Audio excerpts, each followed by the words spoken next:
I listened to someone who I really respect yesterday talk about Bitcoin, Nassim Taleb. I think as a thinker, as a philosopher, genius, really amazing content, really insightful. As a person, he's fucking insufferable.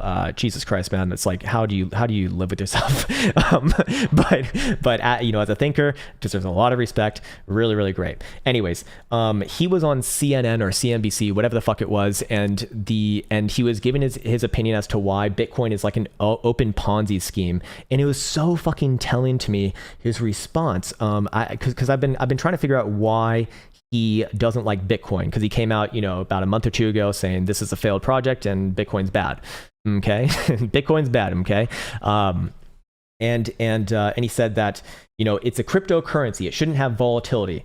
Like no, this is a crypto asset. That's how it's defined by the RS, very fucking specifically, by the way. It's called a crypto asset, and it acts kind of more or less as an asset as well. His another big critique of his was I think also he has just a massive ego. So he was talking about why people have his ideas wrong, and he's obviously right about that. So a lot of people have been saying that Bitcoin is anti-fragile. Bitcoin is not anti-fragile. Anti-fragile is when something actually benefits from a black swan. Bitcoin has not benefited from a black swan. When we had our last black swan event in March 2020, Bitcoin dumped alongside everything else in this world. So was it a good hedge? No, you would have lost Bitcoin, you would have lost gold, or actually I don't remember if gold went down, but I assume it probably did. You would have lost in the stock market obviously as well. Everything fucking crashed. So kind of looping back on it, it was very interesting to like hear the interviewer continually say like, okay, I understand that you don't like it as a currency, but a lot of people think of this as an asset, and he wouldn't even entertain the possibility. And he did bring up a good point, to be fair. He said something along the lines of, look, I've read the white paper. The original white paper states that this is a peer-to-peer electronic cash payment system. Fair enough. That's a good point, actually, if it was designed as such, but that's not how it's being defined in this world. If, the way that the government defines it in the US and the IRS, they define it as an asset. That's why you get taxed on your transactions in this, asset. It's a fucking asset. It's the same way that you look at like a house, I guess. A currency, obviously, you do not get taxed on.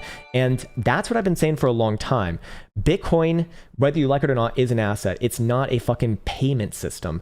It wouldn't be very good as a payment system also. I mean, you don't use a deflationary asset as a payment system. You need an inflationary currency as a payment system. That's the whole goddamn point. Like, people don't understand the way that taxes work and why things are the way they are, and so they over respond, or they overreact, or they misinterpret this sort of idea about cash inflating and whatnot. You actually want an inflationary cash, because the reason why is because you want to be able to manipulate the value of cash during times like we just had, so that the economy can kind of keep on rolling along.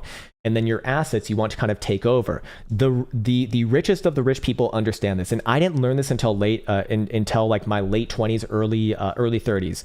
And it completely blew my mind, because I never even been exposed to these ideas before. But the way that the richest people think about things is they think about going from asset to asset. They do not go from asset to fiat as often as you probably think they do, because it's just not advantageous. The reason why is because the way that the tax laws are set up is that you get a lot of advantageous tax laws for basically holding assets that appreciate, especially, like a house, for example. That's why real estate is so popular in the US. I think Vladimir Putin had a really interesting comment on the US economy, by the way. He said something along the lines of like, I don't understand the US economy. It just seems like everyone sells houses to each other. It's like, actually, yes. And it's not because that's like good or bad. It's just because it's the way that it's set up. So that is the way that the current narrative is set up. If you truly want Bitcoin to act as like a day-to-day payment system, I think that you're really on the wrong side of history there, because that is going to come with some like really fucking awful times when you're not able to manipulate the value of that currency when you need it to. And guess what? You do need to do that in times like that. In times like that, I know that people can push back on that statement, yes, but look, the world is never going to go back to a gold standard. The world is probably never going to go to a Bitcoin standard. It will probably look at Bitcoin as a treasury asset. And I'd say this past week, something very, very important happened with the IRS in relationship to Bitcoin. It said something along the lines of like, you're expected to pay taxes on this, which you are, and it basically laid laid out more and more framework for it in the future, where you have to report like any transaction over $10,000. Yes, it's fucking annoying. Yes, yes, I think I would rather not have to do that, obviously, fucking obviously, but that is the rule. So if you want to play within the rules, you can also understand that sort of a statement as the IRS, which has put this rule in place starting, I believe, 2023, that is. They are actually preparing for this to become, more and more relevant. And they even said in their fucking statement, they said the crypto fucking asset class is likely to grow more and more over the next 10 to 20 years, like significantly more. And so this is why we are implementing these rules now. So that's actually saying that the world is preparing to incorporate Bitcoin into the traditional financial system. It's just not the way that most people think, because they're no offense, they're just fucking they don't understand these things. They haven't done the research. I'm not saying that it's good or bad. It's just this is the way that it is right now. So you either play the game as it's laid out and you get rewarded for that, or you don't, and you can claim that you're right, but at the end of the day, do you want to be right or do you want to make fucking money? It's a very, very interesting thing. So I wanted to get that out there. I think Michael Saylor speaks really, really eloquently about this as well, much more than myself, because I'm just I'm just a dumb person, like still learning about this kind of shit. But I strongly suggest learning about this yourself, because this is actually how the ultra rich do things. They do not like hold a shit ton of cash. They hold assets. They hold assets that appreciate and have yield, essentially. And Bitcoin, I think, is probably going to be a treasury asset in the future. I think that the world is really preparing for that. That's what that IRS statement basically got out earlier this week.